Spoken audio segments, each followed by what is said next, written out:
Hello friends, നമുക്കിന്ന് എങ്ങനെ ചക്ക വരട്ടെയെന്ന് നോക്കാം.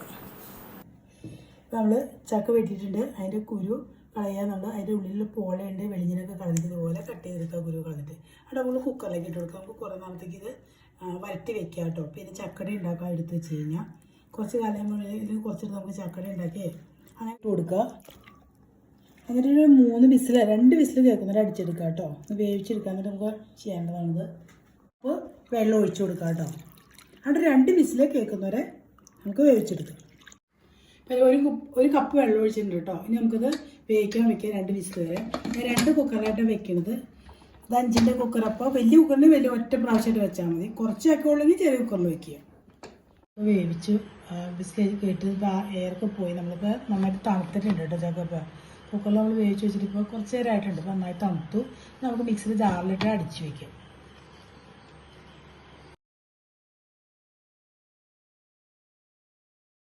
നമുക്ക് മിക്സിയിലേക്ക് കുറേശ്ശെ ഇട്ടിട്ട് അടിച്ചു വയ്ക്കാം.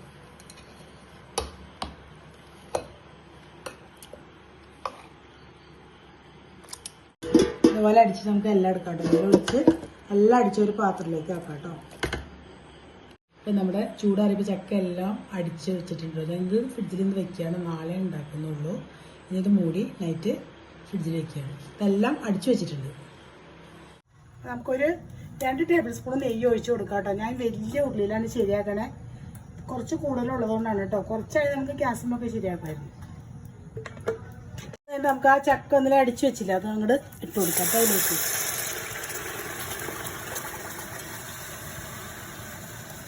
നമുക്കിത് ഇളക്കി കൊടുക്കാം കേട്ടോ. ഞാൻ പുറത്ത് ഉള്ളിയിലാണ് വെച്ചിരിക്കുന്നത്. വിറകടപ്പത്താണ് കേട്ടോ അത്. നമുക്ക് ഇളക്കി പിന്നെ വെള്ളമൊക്കെ വറ്റി ഉള്ളിൽ വിട്ട് പോരണം. അവിടെ വരെ നമ്മൾ ഇളക്കി കൊടുക്കണം.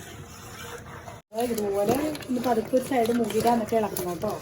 നോൺ സ്റ്റിക്കിലാകുമ്പോൾ ഇത്രയും ഉണ്ടാവില്ല. പാത്രത്തിൽ വെച്ചാൽ കുറച്ചൊക്കെയാണ്. ഇത് കൂടുതലായതുകൊണ്ടാണ്. അപ്പോൾ ഇങ്ങനെ പൊക്കി വലിയ ചട്ട കൊടുക്കുക. ഒരുവിധം അങ്ങനെ ആയി കഴിയുമ്പോൾ നമുക്ക് അതിലേക്ക് കുറച്ച് ശർക്കര ഒഴിച്ച് കൊടുക്കാം കേട്ടോ. ശർക്കര ഉരുക്കി അരിച്ചു വെച്ചാണ് അതിൽ കുറച്ച് ഒഴിച്ചു കൊടുക്കുക. ഞാൻ പോയിങ്ങനെ ശർക്കരയിലേക്ക് ഒഴിച്ചു കൊടുക്കുന്നുണ്ട്. 1 കിലോ ശർക്കര ഉരുക്കിയിട്ട് ഒഴിച്ച് കൊടുത്തിട്ടുണ്ട് കേട്ടോ. ഇനി നന്നായിട്ട് ഉള്ളിൽ വിട്ട് പോരണം. പൊട്ടിത്തെറിക്ക് നെയ്യ് നിൽക്കണം. ചട്ടകാണെങ്കിൽ വലിയ നീളമുള്ള ചട്ട എടുക്കും. നമ്മുടെ വെള്ളം വറ്റാറായിട്ടുണ്ട് കേട്ടോ. അപ്പോൾ നമുക്ക് ഇടയ്ക്കിട്ട് ഇത് നെയ്യ് ഒഴിച്ചു കൊടുക്കണം കേട്ടോ. അല്ലെങ്കിൽ അടി പിടിക്കും. സ്വല്പം നെയ്യ് ഒഴിച്ചു കൊടുക്കുക. അത് അടി പിടിക്കും. ഇടയ്ക്ക് ദിവസം നെയ്യ് ഒഴിച്ചു കൊടുക്കുള്ളൂ. വെള്ളം വറ്റി വരാറായിട്ടുണ്ട്. നമുക്ക് ഇതിലേക്ക് കുറച്ച് ഏലക്കായ പൊടിച്ചിട്ട് കൊടുക്കാം കേട്ടോ. അപ്പോൾ ഏലക്കായ പഞ്ചസാര കൂട്ടി പൊടിച്ചാണ്. അത് കുറച്ച് ഇതിലേക്ക് ഇട്ട് കൊടുക്കാം കേട്ടോ. ഒരു 2 സ്പൂണോ ഒക്കെ. നമുക്ക് കുറച്ച് കൂടുതലുണ്ടല്ലോ, അപ്പോൾ അതനുസരിച്ച് ഇട്ട് കൊടുക്കും.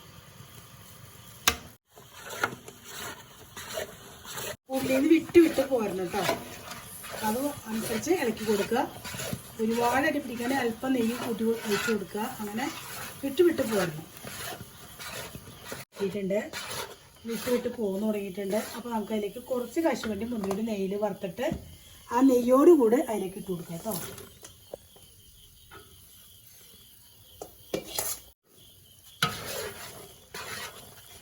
അപ്പോൾ നമുക്ക് ചക്കട ഉണ്ടാക്കുമ്പോഴോ പായസം ഉണ്ടാക്കുമ്പോഴോ ചക്കപ്പായസം ഉണ്ടാക്കുമ്പോഴോ പിന്നെ പ്രത്യേകിച്ച് മുന്തിരിയും ഏലക്കപ്പൊടി ഒന്നും ഇടാൻ നിൽക്കണ്ട.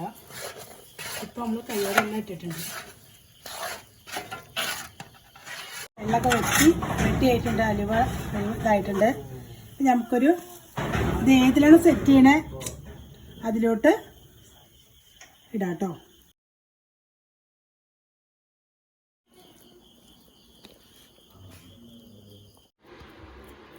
ഇതിപ്പോൾ നമുക്ക് സെറ്റ് ചെയ്യാം കേട്ടോ. ഇനിയിപ്പോൾ ഇതിപ്പോൾ പിടിക്കുകയാണെന്നുണ്ടെങ്കിൽ സ്വല്പം നെയ്യൊന്ന് സ്പ്രെഡ് ചെയ്ത് കൊടുത്താൽ മതി. ഇത് പിടിക്കണമൊന്നുമില്ല.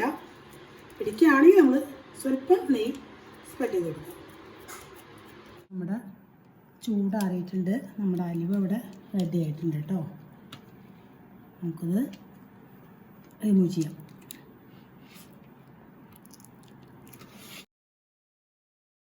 നമ്മുടെ അലുവ റെഡി ആയിട്ടുണ്ട്. ഇതുപോലെ നമുക്ക് ഫിലമെൻറ്റ് പേപ്പറിൽ ഇതുപോലെ പൊതിഞ്ഞ് പാക്ക് ചെയ്ത് ഫ്രിഡ്ജിൽ വെച്ചാൽ 1 വർഷത്തോളത്തിൽ കൂടുതലിരിക്കും കേട്ടോ. ഞാൻ ഇതുപോലെ കഴിഞ്ഞ പ്രാവശ്യം വെച്ചിട്ട് 1.5 വർഷത്തോളം ഇരുന്നു. അപ്പോൾ നമുക്ക് ഇതിൽ നിന്ന് എടുത്തിട്ട് ചക്കടി ഉണ്ടാക്കാം, ചക്കപ്പായസം ഉണ്ടാക്കാം. ഇതുപോലെ ചെയ്ത് വെച്ചാൽ മതി കേട്ടോ. ഞാൻ തിരിച്ച് മറിച്ചിട്ടതാണത്. ഇങ്ങനെ നമ്മൾ പാക്ക് ചെയ്ത് വെച്ച് കഴിഞ്ഞാൽ ഫ്രിഡ്ജിൽ വെക്കുമ്പോൾ ചക്കയുടെ മണം വരില്ല കേട്ടോ. അപ്പോൾ നമ്മുടെ ചക്ക അലുവ അല്ലെങ്കിൽ ചക്ക വരട്ടിയത് ഇതുപോലെ റെഡി ആയിട്ടുണ്ട്. അപ്പോൾ ഇതുപോലെ പാക്ക് ചെയ്ത് വെച്ചാൽ നമുക്ക് എത്ര വർഷം വേണമെങ്കിലും ഇങ്ങനെ ഇരുന്നോളൂ കേട്ടോ. അത് പിന്നെ ഫ്രിഡ്ജിനെടുത്ത് നമുക്ക് അടയുണ്ടാക്കിയ പായസം എന്താ വേണമെങ്കിലും ചെയ്യാം. അപ്പോൾ നിങ്ങളിതെല്ലാവരും ഇതുപോലെ ഒന്ന് ട്രൈ ചെയ്ത് നോക്കുക. ഇഷ്ടപ്പെട്ടാൽ നിങ്ങൾ ലൈക്ക് ചെയ്യുക, ഷെയർ ചെയ്യുക, ഫീഡ്ബാക്ക് അറിയിക്കുക.